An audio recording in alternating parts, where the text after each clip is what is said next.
கடந்த 3 வருடங்களாக ஏறின மாதிரி தங்கம் என்றைக்குமே விலை ஏறினது கிடையாது.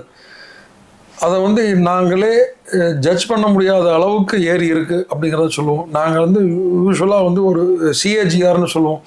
அந்த வெயிட்டட் ஆவரேஜ் மெத்தடில் பார்த்தீங்கன்னா ஒரு 10% 12% தான் தங்கம் ஏறிட்டு இருந்தது. ஆனால் இந்த கடந்த 2-3 வருடங்களாக 30லிருந்து 40% இந்த தங்கத்தோட விலை ஏறி இருக்குது.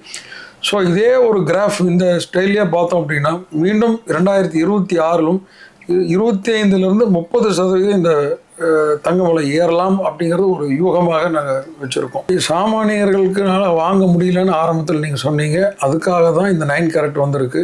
22 கேரட்டில் முதலீடு போட முடியாத ஜனங்கள்னால 9 கேரட்லேயாவது வாங்கணும். ஏன்னா ஒரு வீட்டில் ஒரு காதணி திருவிழா அப்படின்னா ஒரு காதணியாவது வீட்டில் இருக்கிறோம், ஒரு குண்டுமணியாவது தங்கமாவது வாங்கணும்னு ஆசைப்பட்றாங்க. ஆனால் அவ்வளோ காசு கொடுக்க முடியல அப்படிங்கிறவங்களுக்கு இந்த 9 கேரட்டில் அதை வாங்கி அந்த காது குத்துக்கோ இல்லை மூக்கு குத்துறதுக்கோ எதுக்காவது யூஸ் பண்ணலாங்கிறதுக்காக தான் இந்த 9 கேரட் கொண்டு வந்திருக்காங்க.